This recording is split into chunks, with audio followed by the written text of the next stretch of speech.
20 ఏళ్లుగా భార్య భర్తకు మాటలు లేవు. మధ్యలో అప్పుడప్పుడు కలిసినా వారి మధ్య గొడవలు తగ్గలేదు. ఇద్దరు వేర్వేరుగానే ఉంటున్నారు. కానీ సడన్ గా ఓ రోజు ఇంటికి వచ్చిన భర్త ఆమెపై యాసిడ్ దాడి చేశాడు. 15 రోజుల పాటు ఆసుపత్రిలో చికిత్స పొందుతూ ఆమె మృతి చెందింది. ఆ ఘటన అన్నమయ్య జిల్లా మదనపల్లిలో సంచలనం సృష్టించింది. ఇంతకీ భర్త ఎందుకు ఆమెను చంపేశాడు? ఇక్కడ చూడండి. ఈ ఫోటోలో ఉన్న వారి పేర్లు శశికళ, వెంకటరమణ. ఇద్దరికి చాలా ఏళ్ల క్రితమే పెళ్లయ్యింది. మిలిటరీలో పనిచేసి రిటైర్డ్ అయ్యాడు వెంకటరమణ. భార్యాభర్తల మధ్య పెళ్లైన దగ్గర నుంచే గొడవలు జరుగుతున్నాయి. దీంతో మదనపల్లి శేషప్ప తోటలో కాపురం పెట్టినప్పటికీ చాలా వరకు ఇద్దరు వేర్వేరుగానే ఉంటున్నారు. వెంకటరమణ చెన్నైలో ఉద్యోగం చేస్తూ భార్య శశికళకు దూరంగా బతుకుతున్నాడు.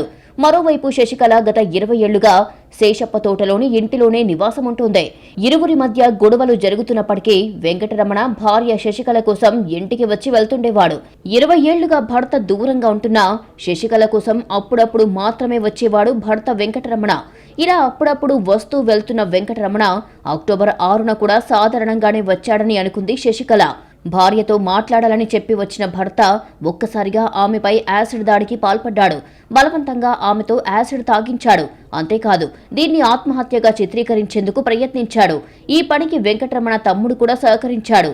యాసిడ్ తాగించిన తర్వాత ఆమె చనిపోయిందనుకుని ఇద్దరూ పారిపోయారు. తీవ్రంగా గాయపడ్డ ఆమె కేకలు విని ఇరుగు పొరుగు వారు ఆమెను ఆసుపత్రికి తరలించారు. దాదాపు 15 రోజుల పాటు ఆసుపత్రిలో చికిత్స పొందుతున్న శశికళ పరిస్థితి రోజు రోజుకు విషమించింది. దీంతో ప్రైవేట్ ఆసుపత్రి నుంచి తీసుకువచ్చి జిల్లా ఆసుపత్రిలో చేర్పించారు. కానీ అప్పటికే ఆమె చనిపోయిందని వైద్యులు ధృవీకరించారు. మా నాన్న మరియు వాళ్ళ తమ్ముడు మా అమ్మ మీద హత్యా ప్రయత్నానికి వచ్చారు. సో ఫస్ట్ నార్మల్గా మా నాన్న పిలిచారు, డోర్ నాక్ చేసి ఇట్లా మాట్లాడేదానికి పిలిచారు. సో వాళ్ళకి భార్యాభర్తలకి మాటలు గత 20 సంవత్సరాల నుంచి మాటలు లేవు. నేను, మా అమ్మ, మా సిస్టర్ ఉండేది. నేను బయట బెంగళూరులో ఉంటాను, జాబ్ పర్పస్. సో మా చెల్లెలు కూడా లండన్లో ఉంటుంది, రీసెంట్గానే వెళ్ళారు.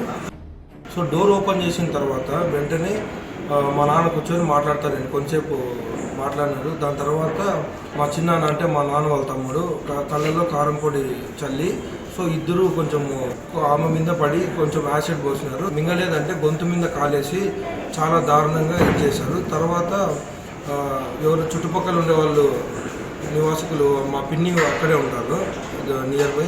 సో అక్కడ ఏంటంటే వాళ్ళకి చెప్పే ముందు వచ్చినారు. సో మా పిన్ని కొంచెము మాట్లాడి వాళ్ళతో కొంచెం కొట్లాడుతా అంటే వాళ్ళు అప్పుడు వీళ్ళు పారిపోయారు అక్కడి నుంచి. భర్త వెంకటరమణపై అప్పటికే పోలీసులు హత్యాయత్నం కింద కేసు నమోదు చేశారు. శశికళ మృతి చెందడంతో మర్డర్ కేసుగా మార్చేశారు. ప్రస్తుతం వెంకటరమణ పోలీసుల అదుపులో ఉన్నాడు. అయితే వెంకటరమణ భార్యను చంపడానికి ప్రధాన కారణం మాత్రం ఆమె ప్రస్తుతం ఉంటున్న ఇల్లే అని తెలుస్తోంది. ఈ మేరకు అతను తన కుటుంబ సభ్యులకు తెలిపినట్టు చెబుతున్నారు. ఇరువురి మధ్య సంబంధాలు 20 ఏళ్లుగా పెద్దగా లేకపోయినప్పటికీ గత కొన్నేళ్లుగా శశికళ ఉంటున్న ఇల్లును ఖాళీ చేయాలని వెంకటరమణ పదే పదే ఒత్తిడి చేస్తున్నాడు. కానీ ఇంటిని ఖాళీ చేయకుండా శశికళ అలాగే ఉండడంతో ఆమెపై పగ పెంచుకున్నాడు భర్త వెంకటరమణ. పైగా గొడవ జరిగిన రోజు నా ఇంట్లో నీ పెత్తనం ఏంటని భార్యతో వెంకటరమణ అరిచినట్లుగా స్థానికులు చెబుతున్నారు. ఆ గొడవలు కాస్త ఎక్కువ కావడంతోనే ఆమె ఒంటరిగా ఉన్న సమయంలో ఆమెను హత్య చేయాలని పథకం వేసినట్లు తెలుస్తోంది.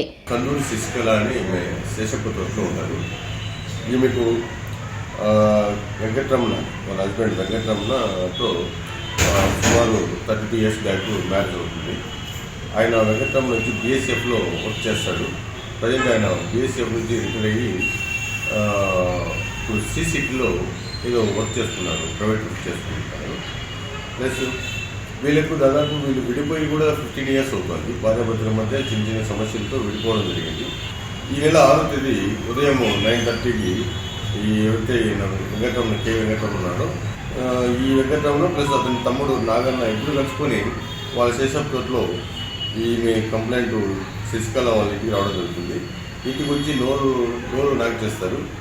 ఆమె డోర్ ఓపెన్ చేయడంతో లోపల వాళ్ళు వెంట తెచ్చుకున్నటువంటి చిల్లీ పొడి, కారం పొడి ఆమె కళ్ళలో కొట్టేసి ఆమెను కింద పడేసి వాళ్ళు వెంట తెచ్చుకున్నటువంటి అది యాసిడ్ ప్లస్ పాయిజన్ సంథింగ్ ఒకటి కెమికల్ను ఆమె నోట్లో బలవంతంగా పోస్తారు సంపాదన చేసేంతో. నమోదు చేసిన తర్వాత ముద్దాయిద్దరిని కూడా మనం తీసుకొని కస్టడీలోకి తీసుకొని అరెస్ట్ చేయడం జరిగింది. వాళ్ళు ప్రజెంట్ ఇప్పుడు సబ్జైలు మదనపల్లిలో ఉన్నారు. మొత్తానికి కాపురం సరిగ్గా లేకపోవడం, ఇళ్లు కోసం వెంకటరమణ గొడవ పడడంతో ఈ ఘర్షణలో శశికళ నిండు జీవితం బలయ్యింది. దీపావళి పండుగ పూట వారింట్లో విషాదం నెలకొంది.